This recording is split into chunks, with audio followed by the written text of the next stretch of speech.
So for the next section of A Beer With, we have a very special guest. His name is Holl. Some of you probably know him. He's a beer journalist. He's editor of All About Beer, the magazine, and writer of the Craft Brewery Cookbook. Hello, John. How are you? Hello. It's great to be here with you. Thanks for having me on the show. Hello. Yeah, it's a pleasure having you, having someone who knows the US market as well as you do and who has such an experience. So it's really, really good to have you with us today. We have some questions for you because we really want to know the US market. But before that, I think it's good that just in case someone don't know you yet, sorry, maybe we can ask you a couple of things about you. Like, for Sure. example, how long have you been working with beer? I've been writing about beer for the better part of the last 20 years. And so I've been able to really see how the world has changed with its reception of beer, and certainly how beer makers have adapted to a changing world. It's a really fun industry to cover, and I'm very fortunate to have been doing it for so long. Good. This is A Beer With, and today's episode is about alcohol-free beers. That's what we are focusing in all the sections of this episode. And therefore, today we would like to ask you some things about the alcohol-free or the low alcohol beers in the US. Just to warm up, Of course. I think we could talk about history. Maybe it's just a guess. Maybe I read it somewhere, but maybe I'm wrong. I would like to know if you have any theory when the alcohol-free or very low alcohol beers started in the U.S. Is it something from the Prohibition times or something Well, older?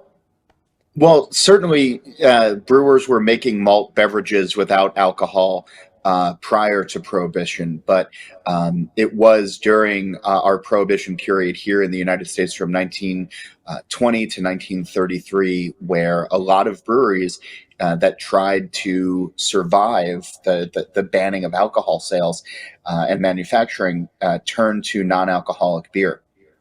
Or very low alcohol beer, and that helped some brewers make it through those 13 very difficult years. And then after Prohibition was repealed, there were still some markets that wanted alcohol-free beer, and there were brewers that had the means to make it, essentially just malt-flavored beverages, and they continued to do that, straight through the 1940s, 50s. 60s and beyond. So non-alcoholic beer has been a part of the U.S. consciousness for a very long time, but it's really only within the last couple of years that it has, I think, transformed into something that people are generally excited about. Well, here in Spain, it's been going on for not for so many years. For us in Spain, an alcohol-free beer has to be a beer in the first place, and then de-alcoholized somehow. I mean, it Hmm. has to ferment. It's not just having malt in it, but it has to ferment in the first place. We make a difference. Maybe I don't know about the U.S., but here legally we make a difference between without alcohol, which is anything below 1%, and 0.0, which is something below 0.05%. Is that the same in Hmm. the States or? Yeah, there's low alcohol and there's no alcohol, and there are also certain words that can't be used. So, for a zero beer, I'm even saying it wrong. You can't actually call it beer. Brew is a more traditional term, or beverage, a more acceptable term, but there is licensing around even the use of the word beer if we're talking about a zero alcohol beverage. Okay, okay. That's interesting. I don't know what we will Mhm. have to put in the labels. In our case, it is a beer. It ferments in the first place, and then obviously dealcoholized. So it's zero point Yes. zero something, just a small Yes. trace of alcohol. Mhm. And what about today's the beer market, alcohol-free beer market in the States? You said only in the last 2 years it took off. Yeah, the last few years, maybe not two. Few. It's been a little bit longer than that, but we have seen a growth of consumers that are interested in a quote unquote better for you lifestyle. And so they're looking for more refreshing beverages, ones that don't have big caloric intake, that don't necessarily have a lot of carbs to them. And because of that, we've seen the rise of the hard seltzer category, which offer about 5% alcohol, sometimes less. And there have been drinkers, especially younger drinkers and older drinkers, that have really sort of gravitated towards that because of this perceived better for you. And beer makers have seen that there is a market for a similar thought when it comes to non-alcoholic beer. I mentioned the beer that was being made, the NA beer that was being made in the 50s and the 60s and the 70s, and even going through the last 30 or so years in the U.S. A lot of the non-alcoholic beer that was available to consumers here in the U.S. just didn't taste very good. I've called it before. It was like drinking a punishment, and there was a stigma that existed with non-alcoholic beer as well, that it was for only people um, who might have a problem with drink, or who had given up on beer or alcohol altogether but still wanted something to enjoy. And the modern the modern non-alcoholic beers that are out there are part of an active lifestyle, part of moderation, and really, I think by and large, taste like beer and are enjoyable to drink. And that's where the biggest shift has come in the last few years. That's interesting because I think Spain is one of the countries in the world producing and selling more alcohol-free beer, and we wonder why this is because that kind of a stigma used to be there as well, but somehow we got rid of it, and alcohol-free beer is a big thing. I think it's like 12% of the liters of beer sold in Spain. So it is an interesting market as well. It's incredible. Yeah. Yeah, and so that's why we are quite a pioneers in Spain as well, because we started brewing alcohol-free beers in 1980. So it's 42 years now brewing alcohol-free beers, below 1% at the beginning, Yeah. changing the methods a couple of times until now we have a product which is quite intense in flavors as compared to other alcohol-free beers, thanks to just the brewing process, which is an interrupted fermentation. It is quite worty, quite grainy in flavor. Maybe you don't like grain or wort, and then you don't like our beers, but our alcohol-free beers. But it's quite intense in flavors, and that's part of the success in Spain, and that's why we want to take our success elsewhere in the world. Um, just a question. I was wondering, the contests in beer contests in the U.S. I don't know if all of them follow the Brewers Association guides or not, but is there a category of alcohol-free beers for beer contests in Spain, in US? Sorry. In certain competitions, yes. I don't believe that there is one in the Great American Beer Festival or the World Beer Cup. I just don't believe that's happened yet. Although I do believe that it's likely to happen in the coming years, given the growth of the popularity of the category and the style. Um, what I've seen as a beer judge at various competitions around the United States and in North America is that NA beers are being entered into the category that they fit. So if I'm judging IPA or I'm judging lager or I'm judging stout, non-alcoholic manufacturers will put their beers into those categories. So they're being judged up against full strength alcohol beers. And to me, that's really interesting because I think that there are some makers that want their beer to be represented as full strength, but without the alcohol. And so to have them side by side with full beer or real beer or whatever you want to call it, I think brewers get good feedback from the judges, and it also really shows where these beers stack up, where NA beers stack up flavor wise to their traditional compatriots. Okay.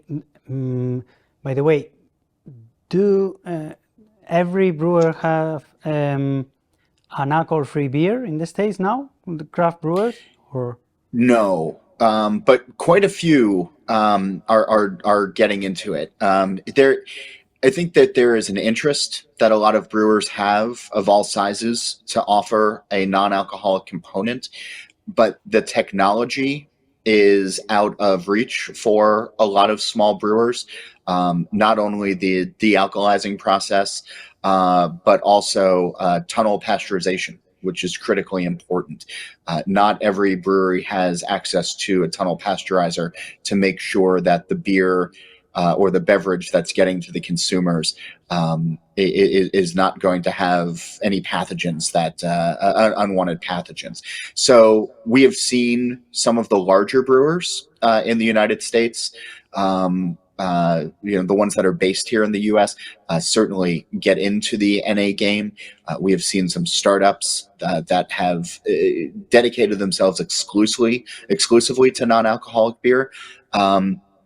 But more and more, I do believe that as the technology becomes more approachable and affordable, that there will be brewers of all sizes that get into it because they do see the benefits not only to their budgets, but also they see the health benefits that come with some of these beers. In that it's a little easier drinking, sometimes fewer calories, and also makes the next day a little bit easier. Which again, that younger generation and that older generation are really looking for right now is a little bit more sobriety or feeling better the next day. And I think that brewers that are paying attention to consumer trends will try to find a way to get into the non-alcoholic market. that almost answers my next question, because just getting to the end of the interview, I wanted to ask you, how do you see the future of NA beer? I'm excited about the future of NA beer. I'm drinking more of it than ever before. I'm finding that if I'm out with friends or even at home and I have a beer or two, switching to a non-alcoholic beer afterwards makes my next day that much easier, which I need as I'm in middle age now. But also the flavor is there as well. And so I'm excited about the future of it because I think that the stigma of NA beer that existed in the United States for so long is dissipating. It's no longer a punishment. It's no longer for people who are unable to drink beer. This is now part of an everyday or a weekly ritual that people are getting into. And nobody questions it. Nobody gives a side eye or laughs about NA beer, maybe like they would have in the past, because the flavor is good and the intention is good and the companies behind it care about it. So I'm bullish on the future of non-alcoholic beer, not only here in the U.S. but around the world. Just because it delivers on a flavor promise that beer drinkers are looking for, but without a lot of the unwanted consequences the next day. Okay, well, we have a range of 3 alcohol-free beers. We really hope we are already selling some in the States, but what I personally would like to is that we are in beer contests in the United States in the near future. So hopefully it's win some prize and let people know how good our beers are. And just connecting to this question about the future or the evolution of alcohol-free beer, have you seen in your magazine all about beer? Have you seen an increase in, for example, in ads requests or in articles written about alcohol-free beers in the last couple of years? Yeah, we're writing about this quite a bit, and we're talking about it on our podcasts quite a bit at All About Beer. Simply because that's what the consumers want. They want more information about these beers, and they're trying to seek out information. And again, covering the beer industry for as long as All About Beer has been doing. I mean, it was founded in 1979, so just a year before you all started making your non-alcoholic beers. All About Beer has been covering everything that happens in the beer world. And right now, one of the big stories is the big growth of non-alcoholic beer and the flavors behind it. And so, yes, we're writing about it. We're talking about it on our shows. And yeah, there are people who have supported the magazine and the website and the podcast through advertising because they want to reach those consumers.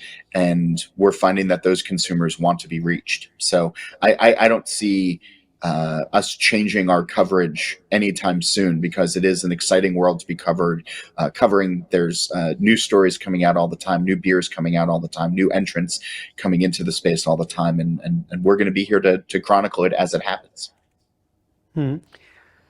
Well, this is more or less the whole interview. Now I only have to say that we hope to see you soon.